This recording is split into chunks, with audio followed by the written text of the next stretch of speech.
série 7 concernant le chapitre développement limité. Exercice 1. Vérifier que f de x égale 1 plus sinus x et g de x égale 1 sur 8 de x plus pi au carré sont équivalentes au voisinage de moins pi sur 2. OK. Donc, je vais démontrer que les deux fonctions f de x et g de x sont équivalentes au voisinage de moins pi sur 2.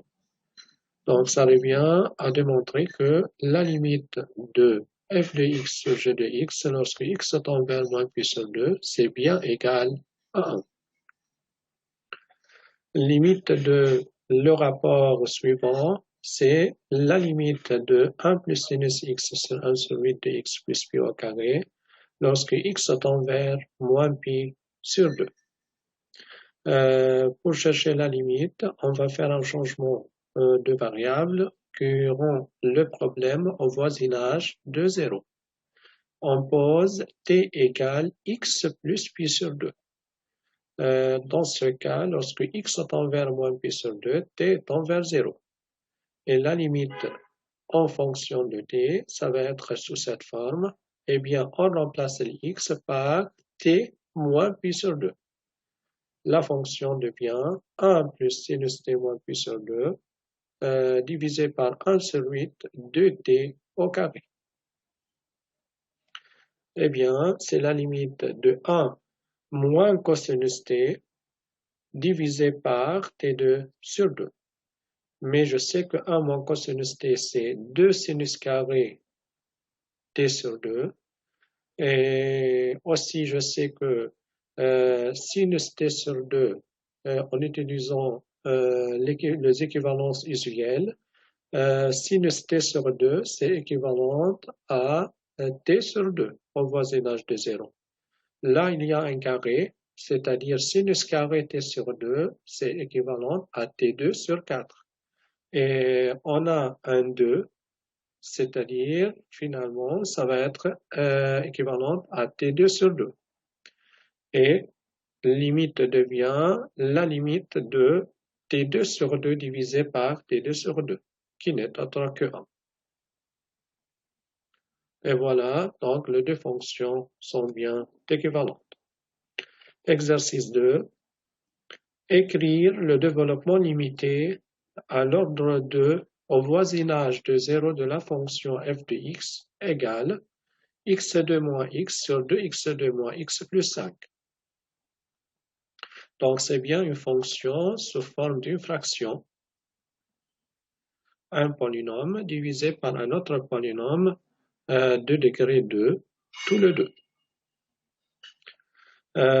Voilà, donc qu'est-ce qu'on peut faire dans ce cas? Donc, ça revient à faire une division euclidienne au niveau de développement limité. Mais la division euclidienne ici, ça va être dans l'ordre croissant. C'est-à-dire, il faut prendre moins x plus x2 divisé par 5 moins x plus 2x2. Il faut commencer par le plus petit degré. Donc, par le terme qui a la plus petite puissance. Et on fait la division classique. Dans ce cas, on multiplie par 5 pour avoir moins x, donc ça revient à multiplier par moins x sur 5. Moins x par 5, c'est tout d'abord moins x. Moins x par 5 multiplié par moins x, c'est x2 sur 5. Et ensuite, c'est moins 2x3 sur 5. En multipliant par moins partout et en prenant la somme, eh bien, on obtient 6x2 sur 5 avec 2x3 sur 5, mais on n'a pas besoin de ce terme puisqu'il demande développement limité à l'ordre 2. Eh bien, on a besoin seulement de x2.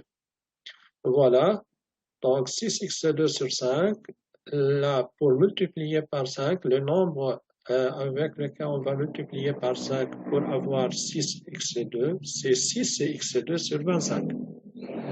Voilà, une fois on a fait apparaître x2 dans la division, on arrête et le développement limité de cette fonction devient moins x sur 5 plus 6x2 sur 25 à l'ordre 2 et les autres termes vont être négligeables, c'est-à-dire vont être dans cette fonction qui est epsilon x où on va supposer que c'est tend vers 0 lorsque x tend vers 0. Et on met x2 par epsilon x, c'est juste pour dire que on a arrêté à l'ordre 2. Donc les x2, c'est pour dire qu'on a arrêté à l'ordre 2 multiplié par une fonction qui est négligeable, qui tend vers 0. Voilà le développement limité de cette fonction f de x à l'ordre 2. Exercice 3. Donnez le développement limité à l'ordre 3 au voisinage de pi sur 4 de la fonction f de x égale sinus x. Voilà, donc c'est la question de développement limité, mais maintenant au voisinage d'un point pi sur 4. C'est pas 0, et c'est bien à l'ordre 3. La fonction, c'est une fonction simple, c'est sinus x.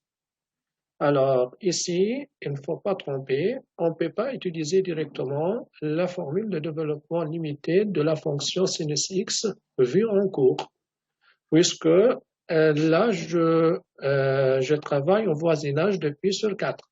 Et les formules dans le cours concernant le développement limité de ces fonctions usuelles et en particulier sinus x, c'est seulement au voisinage de 0. C'est pour cela qu'on ne peut pas directement donner la formule concernant le développement limité de sinus x. Ici, qu'est-ce que je vais faire? Je vais utiliser deux méthodes. Tout d'abord, on va utiliser la formule de Taylor. La formule de Taylor, c'est sous cette forme. Sinus x est toujours dérivable. Voilà, donc dans ce cas, f de x c'est égal f de pi sur 4 plus f prime pi sur 4 x moins pi sur 4 plus f seconde pi sur 4 divisé par 2 factoriel multiplié par x moins pi sur 4 au carré plus f tierce pi sur 4 divisé par 3 factoriel multiplié par x moins pi sur 4 à la puissance 3.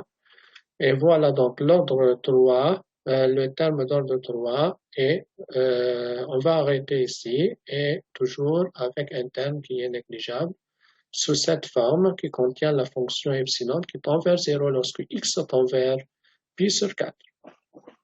Voilà, donc ça revient à chercher le constante qui va multiplier le x moins pi sur 4 avec leur puissance. Le f de pi sur 4, c'est bien connu. On cherche le dérivé de la fonction f.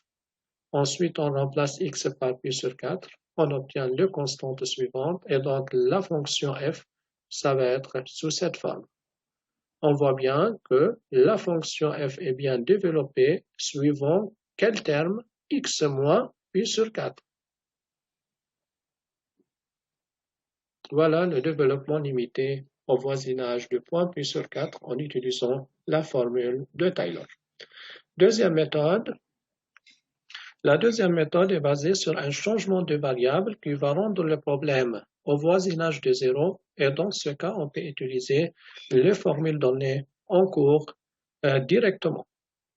Qu'est-ce que je prends comme changement de variable? Comme on a fait avant dans l'exercice 1, je peux prendre t égale x moins pi sur 4. Lorsque x tend vers pi sur 4, ici c'est pas pi sur 2, c'est bien pi sur 4, t va tendre vers 0. Alors, pour la fonction f de x, on remplace x par t plus pi sur 4, va être sinus t plus pi sur 4, égal à sinus t par cosinus pi sur 4 plus cosinus t sinus pi sur 4. Donc, c'est bien la formule sinus p plus q. Sinus pi sur 4, c'est radical 2 sur 2, cosinus et sinus aussi, et donc on obtient radical 2 sur 2 sinus t plus cosinus t.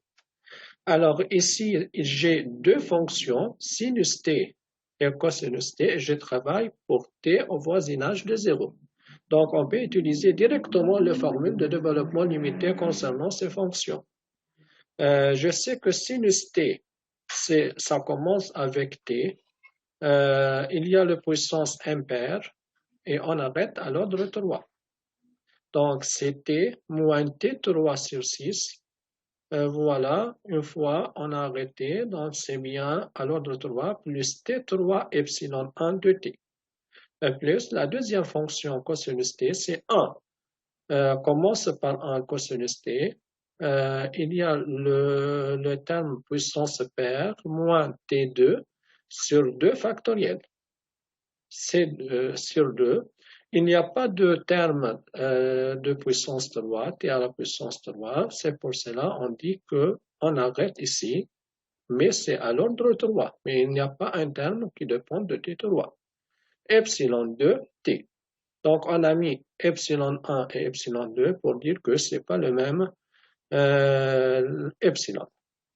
Alors, dans ce cas, en regroupant le terme, on obtient radical 2 sur 2, 1 plus t moins t2 sur 2, moins t3 sur 6, plus le terme qui est négligeable, on va le noter par epsilon 3 de t. Radical 2 sur 2, on remplace maintenant le t par x moins pi sur 4, qui va être sous cette forme. Une fois multiplié par radical 2 sur 2, eh bien, on obtient le terme suivant, qui vont être égales